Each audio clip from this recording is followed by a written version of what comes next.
বলুন রাধে রাধে।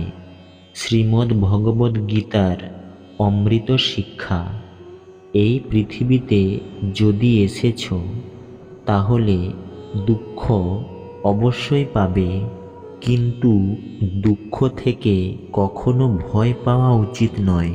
শ্রীকৃষ্ণ গীতায় বলেছেন, এই সংসার দুঃখালয়ম অশাশ্বতম, অর্থাৎ এই সংসার দুঃখের ঘর।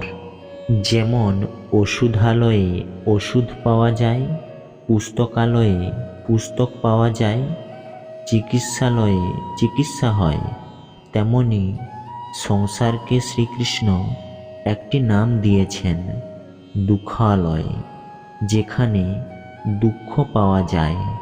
দুঃখ এখানে সবার জীবনে আসেই, কিন্তু যদি দুঃখ এসেছে তাহলে অবশ্যই একদিন না একদিন সুখ আসবেই। তাই দুঃখ থেকে কখনো ভয় পাওয়া উচিত নয়, কারণ এই সংসার দুঃখালয় এবং অশাশ্বত। অশাশ্বত মানেই হলো যেখানে স্থায়ী কিছুই নেই। এখানে সব কিছুই পরিবর্তন হয়। দুঃখ সুখে পরিবর্তন হয়, আর সুখ দুঃখে পরিবর্তন হয়। সম্মান অপমানে এবং অপমান সম্মানে বদলে যায়। খুশি কষ্টে এবং কষ্ট খুশিতে যখন ইচ্ছা পরিবর্তন হয়ে যায়। জয় পরাজয়ে এবং পরাজয় জয়ে পরিবর্তন হয়ে যায়। এখানে সব কিছুই যখন ইচ্ছা পরিবর্তন হতে পারে, কোনো কিছুই স্থায়ী নয়।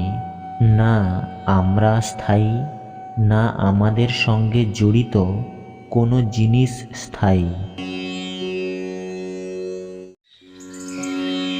সকলে বলুন জয় শ্রীকৃষ্ণ। ভগবান শ্রীকৃষ্ণের অমৃত বাণী ও অমৃত শিক্ষা। একজন খারাপ ব্যক্তি কখনোই খারাপ কাজ করা ছাড়বে না। আপনি যতই তার সাথে ভালো ব্যবহার করুন না কেন, সে আপনাকে কষ্টই দেবে। তাই যে যেরকম তার সাথে তেমনই ব্যবহার করা উচিত।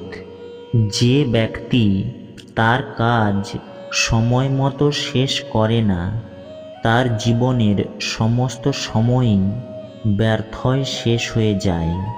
তাই সময়ের মূল্য দিতে শিখুন। এই কলিযুগ অর্থ এবং কামের যুগ। এর অর্থ, এই যুগে মানুষেরা আপনার সাথে তখনই সম্পর্ক রাখবে, তখনই ভালোভাবে কথা বলবে, যখন আপনার দ্বারা তার কোনো কার্য সম্পাদন হবে বা আপনার থেকে সে অর্থ পাবে। যে ব্যক্তি নিজেকে নিয়ে খুশি নয়, সে দুনিয়ার কোনো জিনিসেই খুশি হতে পারবে না। এই পৃথিবীতে হেরে যাওয়া মানুষকে, কষ্টে থাকা মানুষকে কেউ সাহায্য করে না। আর কোনো মানুষ যদি একটু সফলতা পায়, তাতে কেউ খুশি হয় না। তাই নিজের দুঃখ কাউকে বলবেন না, আর নিজের খুশিও কাউকে বলবেন না। সেই মানুষ জীবনে সফল হতে পারবে যে সব চিন্তা থেকে মুক্ত, আর যার মন সব সময় প্রসন্ন থাকে। সময় যতই খারাপ আসুক না কেন, যে জীবনে সাহস হারায় না, সে সব কিছুই অর্জন করতে পারবে। জীবনে ঝগড়াঝাটি এড়িয়ে চলতে হবে, কিন্তু কথা যদি চরিত্র, সম্মান এবং অধিকারের হয়, তখন লড়াই করতেই হবে।